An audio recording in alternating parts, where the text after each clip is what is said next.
بسم اللہ الرحمن الرحیم۔ ماہ مبارک رمضان کے 12ویں دن کی دعا۔ اے معبود،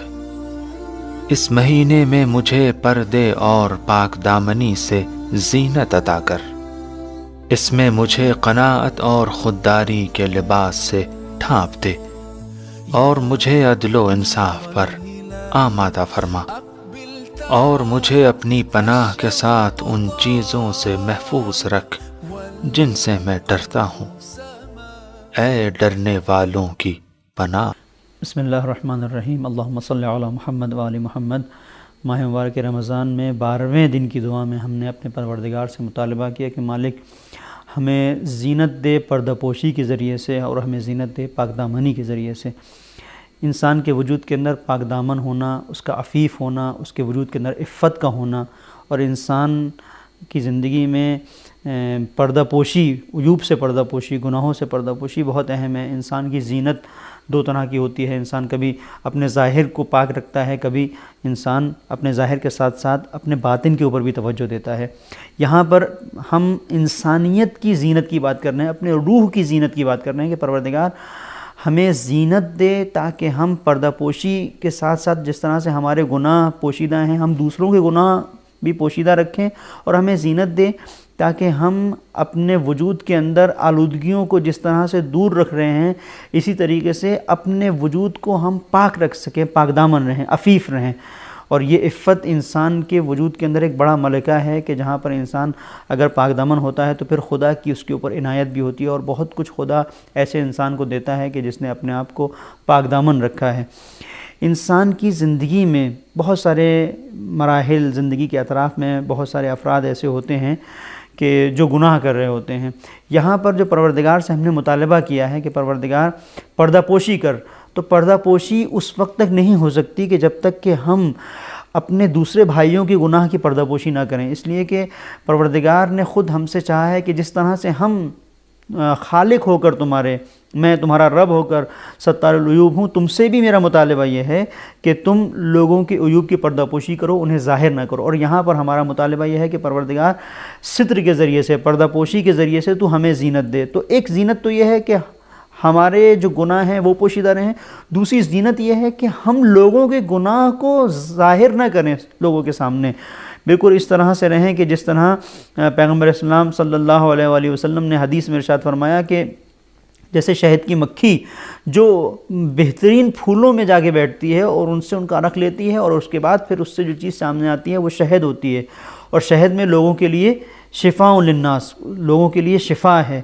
تو یہ مکھی اور عام مکھی میں کتنا فرق ہے کہ شہد کی مکھی انواع و اقسام کے پھولوں پہ جا کر بیٹھتی ہے، ہر جگہ نہیں بیٹھتی، گندگی میں نہیں بیٹھتی، لیکن عام جو مکھی ہوتی ہے یہ کہیں پر بھی ایسی جگہ تلاش کرتی ہے کہ جہاں گندگی پڑی ہو، جہاں کچرا پڑا ہو، جہاں غلاظت پڑی ہو۔ تو ہمارا وجود حدیث کی روشنی میں ہم سے مطالبہ کیا گیا کہ ایسا نہ ہو کہ تم مکھی کی طرح ہو، بلکہ ایسے بنو کہ شہد کی مکھی، جہاں اچھائیاں ہوں وہاں پر بیٹھو۔ یہ نہ ہو کہ کسی انسان نے زندگی میں بہت سارے اچھے کام انجام دیے، تمہیں وہ اچھے کام نہیں دکھ رہے ہیں، لیکن کوئی ایک کام اس سے خراب ہو گیا تو دیکھیں اس نے معاشرے میں کیا کر دیا، اس نے دیکھیں سوسائٹی میں کیا کر دیا، کتنا بڑا خراب کام کر دیا۔ دیکھیں جناب عیسیٰ علیہ السلام گزر رہے ہیں اور آپ کے حواری آپ کے ساتھ میں ہیں، ایک جگہ سے گزرے کہ جہاں پر ایک مریض بیمار جانور پڑا ہوا تھا، نجس العین کتا پڑا ہوا تھا وہاں پر، اور اس سے بو آ رہی تھی۔ جناب عیسیٰ کے حواریون نے اپنے ناک پر اپنی انگلی رکھ دی اور ناک کو بند کرنے کی کوشش کی تاکہ اس کی بو سے اپنے آپ کو بچا سکیں، اور کہا کہ کتنا عجیب جانور ہے، کتنی بری اس کی بدبو ہے۔ تو جناب عیسیٰ نے ان لوگوں کو مخاطب کرتے ہوئے کہا کہ دیکھو اس کے کتنے اچھے دانت ہیں، کتنے چمکیلے دانت ہیں، کتنے صاف دانت ہیں۔ یعنی جناب عیسیٰ بتانا ہی چاہتے ہیں کہ جہاں پر تمہاری نظر برائیوں کی طرف ہے، وہاں میری نظر نبی ہونے کی حیثیت سے اس کی اچھی چیز کی طرف ہے۔ اور شاید علماء نے بیان کیا یہاں پہ ایک نقطہ یہ بھی ہو کہ اس چیز کی طرف اشارہ کیا، آیت اللہ مجتہدی اس کو بیان کرتے ہیں کہ اس کے دانت سفید ہیں اس لیے کہ اس نے کسی کی غیبت نہیں کی ہے۔ تو انسان اپنے وجود کے اندر اپنے آپ کو اس منزل پر لے کے جائے، تہذیب کے راستے میں، کہ پروردگار کی بندگی کے سفر کو جب وہ طے کر رہا ہے تو آلودگیوں سے دور رہے، اس کی زینت باطن ہو، اور ان تمام چیزوں سے پرہیز کرتے ہوئے آگے بڑھتے ہوئے ہم نے اپنے پروردگار سے دعا کی کہ پروردگار ہمیں آج کے دن قناعت سے کام لینا سکھا، ہمیں کفاف دے۔ دیکھیں قناعت اور کفایت یہ دو چیزیں ہیں۔ پیغمبر اسلام ایک جگہ سے گزر رہے ہیں، اس کو میں واضح کرنے کے لیے مثال دے رہا ہوں۔ پیغمبر ایک جگہ سے گزر رہے ہیں، دیکھا کہ ایک ریوڑ ہے، ایک چرواہا ہے، اپنی گوسفندوں کو چرا رہا ہے۔ آپ نے اس سے مطالبہ کیا کہ تھوڑا سا دودھ لے کے آؤ، وہ دودھ اس نے لا کے دیا۔ پیغمبر نے اس کو دعا کی کہ پروردگار یہ جو چرواہا ہے اس کے گوسفندوں میں برکت دے، اس کی بھیڑ بکریاں اور زیادہ ہو جائیں، لیکن اس کو اتنا کچھ دے جتنا اس کو ضرورت ہے، جو کچھ اس کے لیے کافی ہے وہ دے۔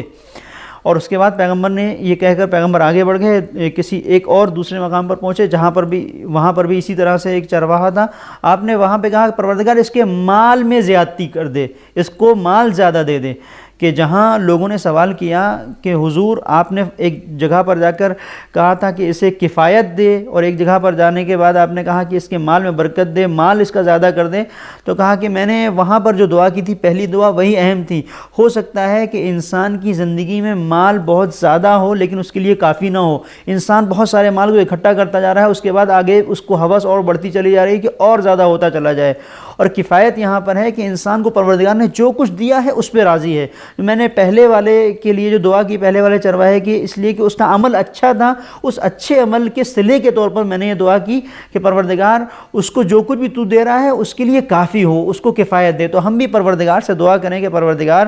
آج کے دن جو کچھ بھی ہم نے اپنے مال دنیا میں جو کچھ بھی اپنے لیے اکٹھا کیا ہے، پروردگار اس کو ایسا کچھ کر دے، اس میں اتنی برکت دے دے کہ وہ ہمارے لیے کافی رہے اور ہم قناعت کے ساتھ اپنی زندگی کو گزاریں، اس لیے کہ قناعت کے اندر بندگی ہے۔ اور کہا گیا ہے کہ اگر انسان قناعت کے راستے سے ہٹ جائے تو ہمیشہ ہمیشہ کے لیے انسان غلام بن جائے گا، اور یہ وہ غلامی ہے جو کبھی ختم ہونے والی نہیں ہے۔ پروردگار سے آج ہماری دعا ہے کہ پروردگار ہمیں توفیق بندگی دے، توفیق بندگی کے ساتھ ساتھ یہ جو آج کی ہم نے 12ویں دن کی تجھ سے دعا مانگی ہے، پروردگار ہمیں اس دعا کو ہماری مستجاب کر دے اور اس لائق بنا دے کہ ہم واقعی تیری بندگی کا حق ادا کر سکیں۔ وصلی اللہ علی محمد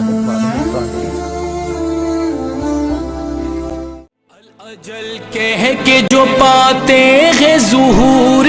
مہدی، الاجل کہہ کے جو پاتے ہیں ظہور مہدی، ان کی نظروں سے تو اوجھل نہیں نور مہدی، ہم ہی غافل ہیں کہ اکثر ہی بلا کر اس کو دل کے دروازے پہ پھر قفل لگا کر خود ہی